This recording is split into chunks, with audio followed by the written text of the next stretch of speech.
Welcome back. This tutorial is going to show you how to add the developer tab into Microsoft Excel. So this should work from 2010 onwards.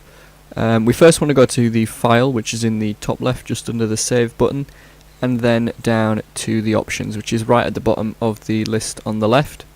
Click options, and then we want to go to the customize ribbon option, and then hit the developer button, which is here where it says main tabs. It should be down here on the right. If you click developer, then hit OK, you can see the developer tab has been added here at the top. So that's it. It's a nice short one. I hope you found this video helpful. If you have, remember to leave a like and subscribe if you're new. I will see you in another video. Thanks for watching.